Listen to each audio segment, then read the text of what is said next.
Looking into the future, the beginner faces a choice that leads him to the triumph, or not. Being surrounded by like-minded professionals can be the best guarantee that you actually take that crucial career step.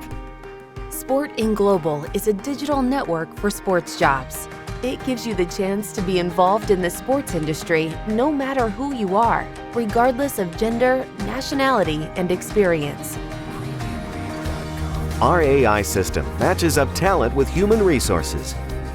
Candidates who align with the company's values and needs immediately get shortlisted. It saves time for HR and increases the opportunities available to applicants. The platform identifies tailor-made recommendations based on user needs, so you're always aware of the possibilities out there right now. SportIn Global is a place where students gain key tips about jobs and build the valuable connections that are essential for people at the beginning of their career path. The path from candidate to champion starts with a single step in the right direction. Sign up to SportIn Global. SportIn Global, the best way to enter the sports industry. So, with that being said, we will be introducing from World Football Summit, Jan Alessie. So Jan is an experienced consultant in the industry where he has over 14 years of experience working in Europe, Latin America, Asia, Africa, and the Middle East, identifying and building partnerships at the highest level of foreign governments and the private sector, organizing high-profile investment forums, negotiating and closing commercial deals, producing branded content, managing global media projects, and leading commercial teams. Jan holds a Bachelor's in Science in Management from Royal Holloway University of London and is fluent in English, Spanish, Italian, and has proficient knowledge of French. So without further ado, I introduce Jan Alessie. Welcome, Jan. Thank you, Christian. Thank you very much for having me. Thank you, SportIn Global and GSIC for inviting me to participate. Awesome. Jan, would you like me to play your video first, or? And will you be playing afterwards my presentation as well, or because I don't see how do I put it? I could do both if you want. Yeah. So here, I'll get started with the video, the YouTube video. Okay. Yeah. If you want, basically, well, I wanted to also introduce myself a little bit. Know what World Football Summit is. Yeah, as you said, Christian. I'm the director of World Football Summit. For the people that are here that don't know what World Football Summit is, it's a global football industry event that started exactly now 4 years ago. 4 years ago in Madrid was the first edition of World Football Summit.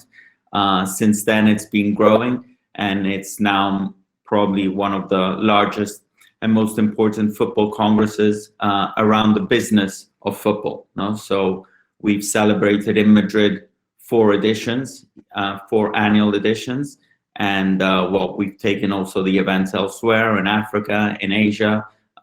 So we bring together the key stakeholders of the football and sports industry during 2 days to network, to engage, and to develop business opportunities. So the video we're going to show you now is actually the first edition of a summary of the first edition that we did in Asia. That was in April 2019, last year, pre-pandemic, when we were able to travel and bring together people at the same stage. And that is the video that we're going to show you. And then I'm going to basically show you a presentation of what a World Football Summit, World Football Summit Congress is about, and why Asia is so important. No, Asia was the first market international market where World Football Summit went, and we went there precisely because the Asian market has a huge potential, and maybe one day, you know, our summit in Asia will probably be bigger than our European summit. No, so that's what I'm going to be presenting here today.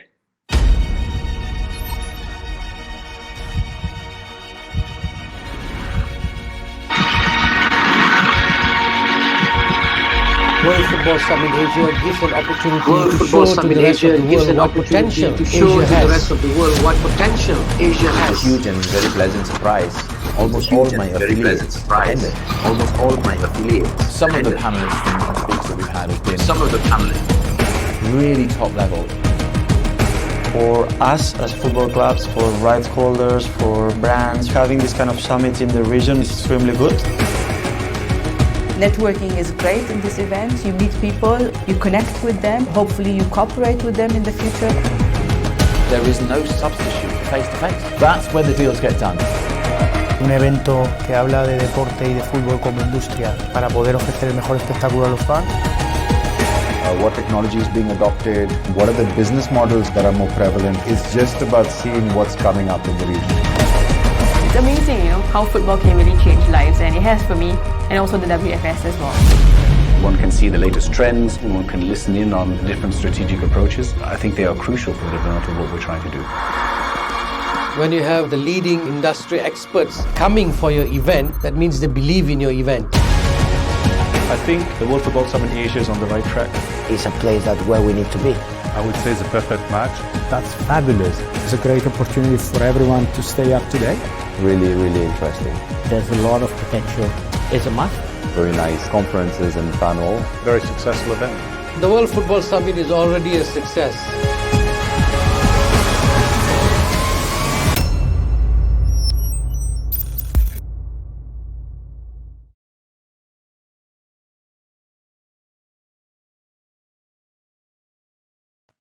Thank you very much, Christian.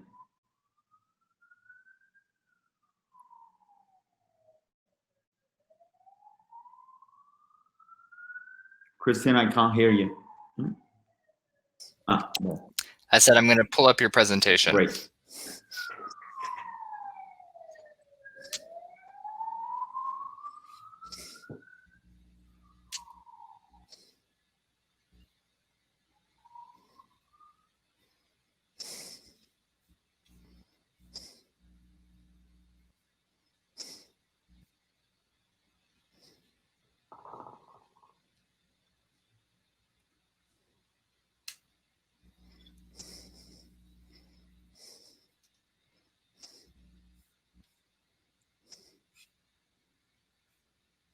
Thank you, Christian. So yeah, maybe, well, if we could go to the third slide, I think.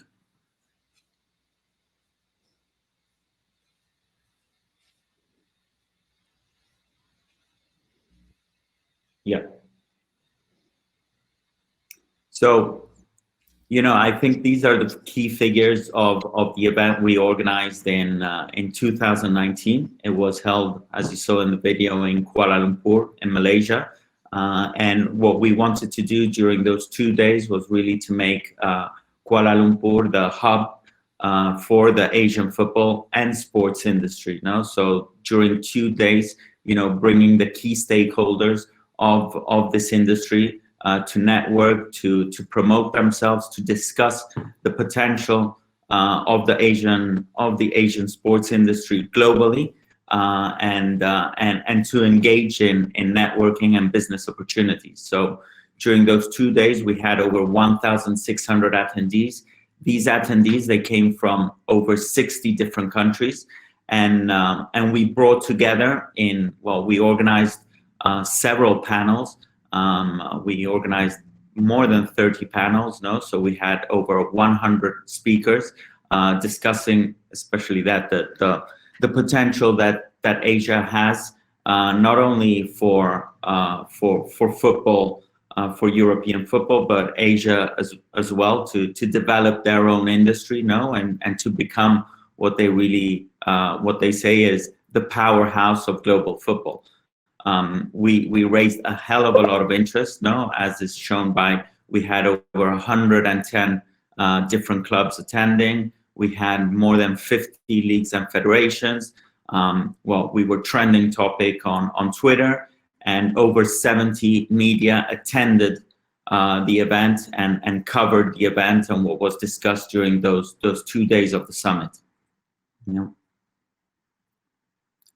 So I think that really shows, the enormous interest that sports, that football has, and it was extremely successful, especially for being, you know, a first edition, because as with any event, you know, normally the first editions are the toughest one because they don't know you in the market. But once you do the first one, it becomes the events, they grow in reputation. And our idea, you know, was to become, you know, a fixed date in everybody's calendar each year.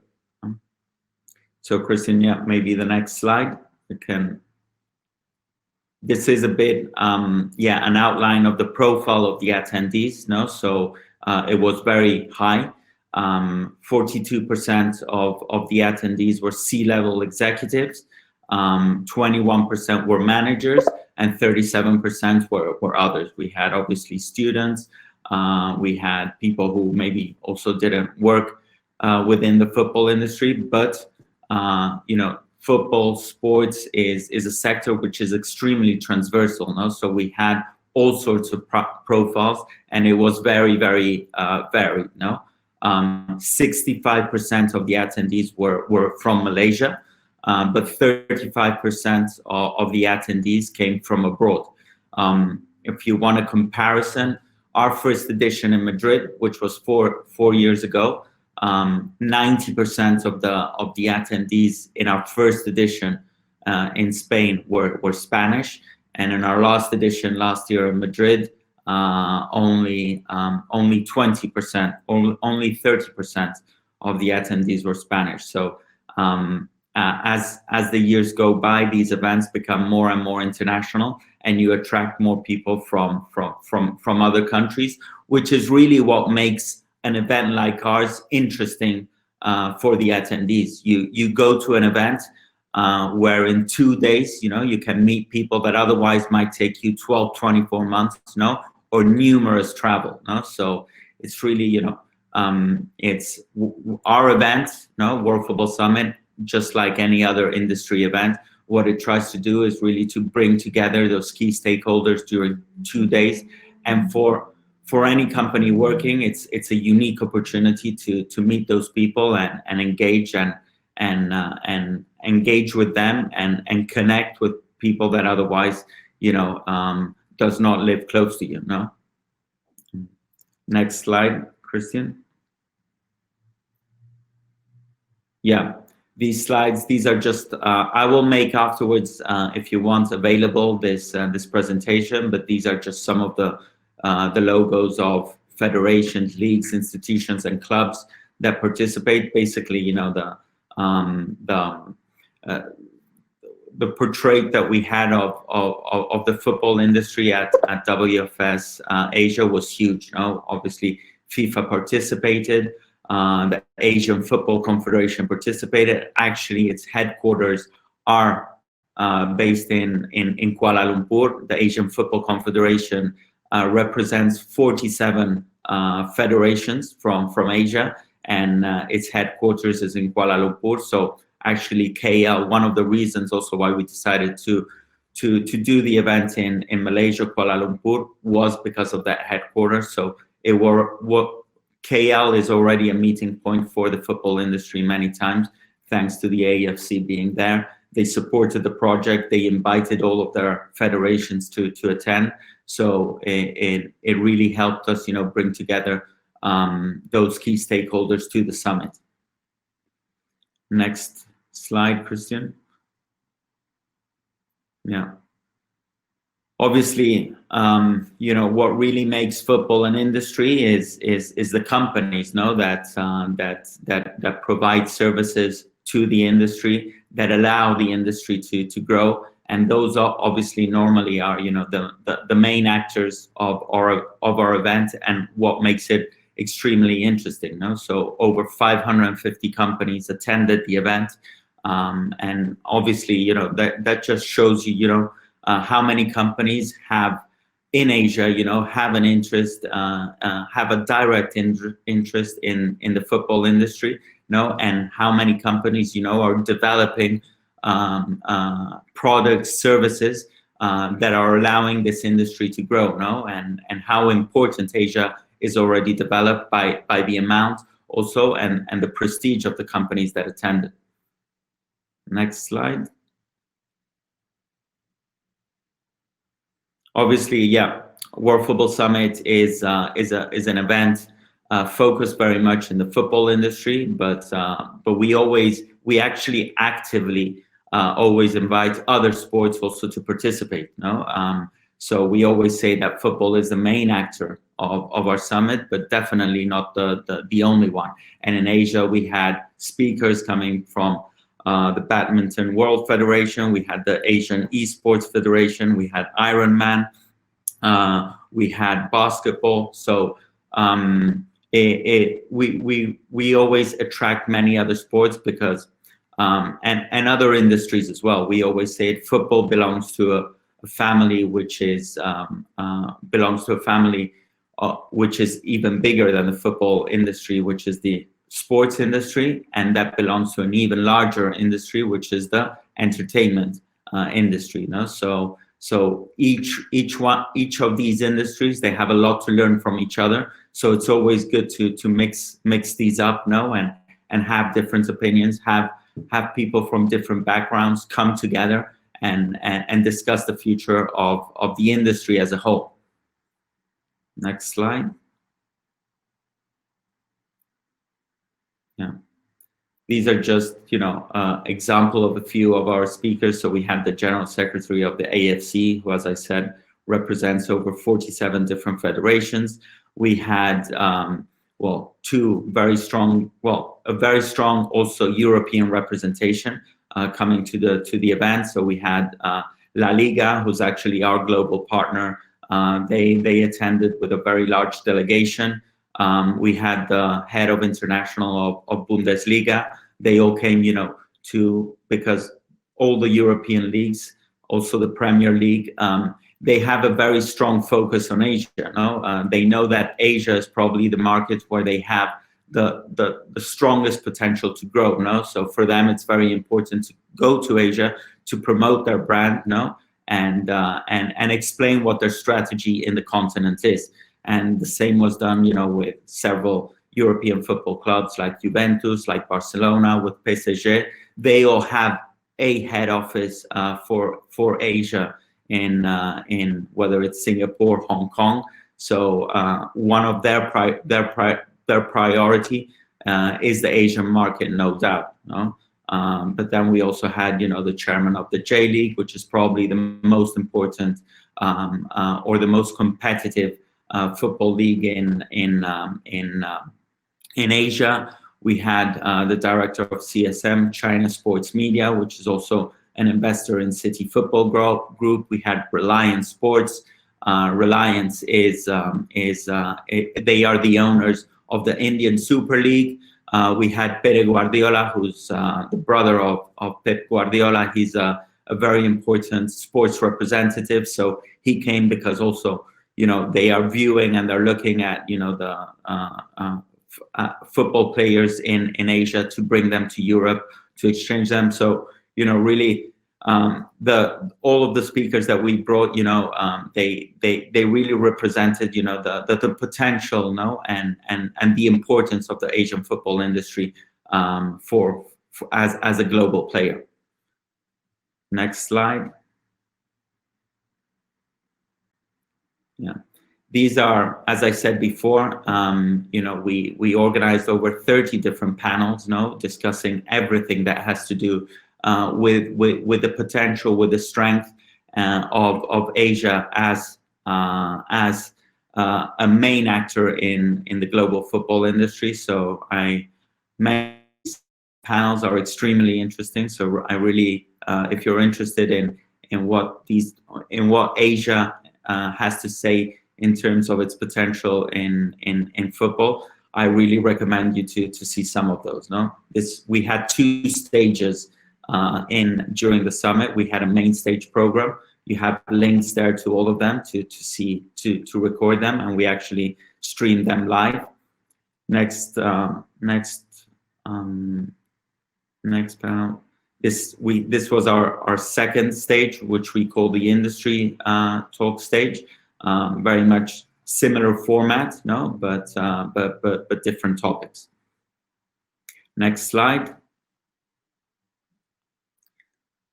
We had also a very large expo area, no, and we had 22 companies, no, that had their own corporate space during the summit, basically to be able to showcase their product and services to everybody that came to the summit, no, and these companies came from 9 different countries, no, so they brought all their material to KL, no, to promote their brand, no, and network with these key stakeholders that we managed to bring in. Next slide. We actually just so you can see how rich really the sports scene is. The sports scene is in Asia. We also organized a startup competition. So we organized it with Magic, which is the Malaysian global innovation center. So together with them, we did an open call for any startup in Asia that had a solution or was offering a solution to the sports industry. No, so we received over 100 applications from different startups all over Asia, and we selected 8 finalists. No, and these finalists they presented during the summit. They had their elevator pitch where they presented to the audience, and well, we had a prestigious jury as well that participated in the startup competition. We had a winner, so that was an important part of the program of the summit. Next slide. I think we have already little time. Yeah. Next, yeah, those are just some pictures of how the event went. These are some of the, you know, the figures, no, that we had in social media. So the engagement we had of the summit in the social media was outstanding. Next slide.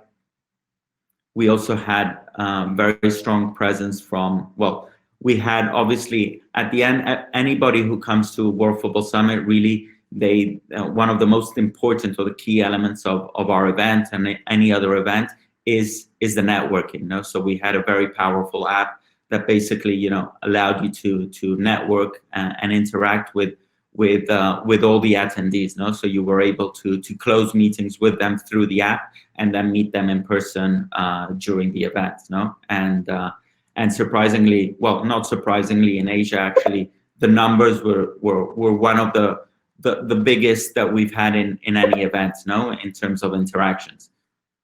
And next slide, and I think after the next slide we can finish. We had over 70 different media outlets accredited to the summit that came and basically interviewed some of the key speakers and covered the event. No, so in total we had 2.94 billion impacts in media. No, if you count all of the global audience of all the media that covered the event, with an economic value of 1.2 million. No? So it really was quite outstanding. The media outreach that we managed to attract with the summit, and it's no surprise that obviously football creates great expectations. So that's why actually at all of our summits, you know, the media coverage, the media impact, also thanks to the people that we managed to bring in, is huge. And I think, Christian, yeah, we can finish there. I think I've overextended myself a little bit. I don't know if I have time to answer a few questions.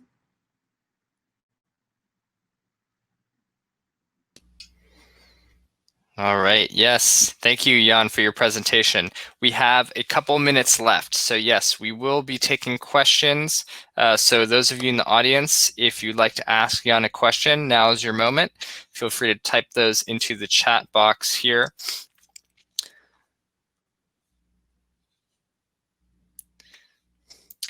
And we have a question here. So how will COVID-19 change how the football community will have to work together in building the future of sport? Well, I think, the challenges right now are huge, and I think everybody's really still looking a little bit for questions. But I think what is for certain is that that COVID, what it has done is accelerated, all the technological changes which were bound to happen in the next 6-7 years. They've accelerated during 1-2 years. So obviously, the football industry is going to be more connected thanks to technology, the technologies that are accelerating the ability, to reach a more global audience, and to engage with the fans that sports, that football has globally. So I think it's basically accelerated that process, and technology. What it allows to do is basically to reach that global fan audience in a better way. So everybody around the world is basically going to be a lot more connected to the industry than beforehand. Great.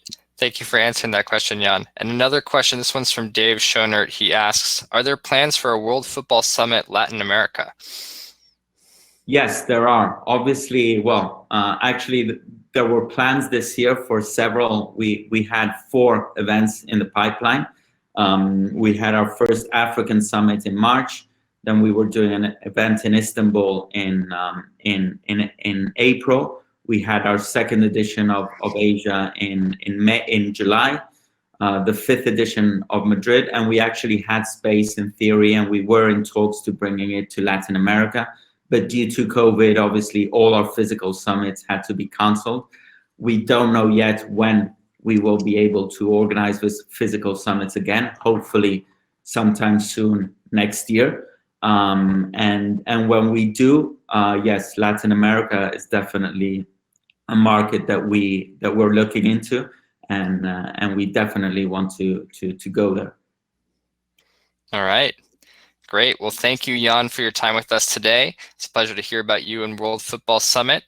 And a special offer here. So World Football Summit is offering an exclusive 15% discount code on their next event happening between the 23rd and 27th of November for SportIn Global members. So to access that, you need to sign up at sportinglobal.com, follow SportIn Global and World Football Summit, and then you will get your code. Yeah, so, that is, Christian, that is our online summit, second edition of the online summit. The first one took place in July. It was extremely successful. So this next online summit will take place from the 23rd and 27th of November. And actually, I advise people to use that code now because prices increase on the 1st of November. So if you buy the ticket with that code before the end of the month, you'll obtain a bigger discount. All right. Well, thanks for that information, Jan, and thanks for being part of the summit. Thank you. Thank you very much. Bye-bye. All right.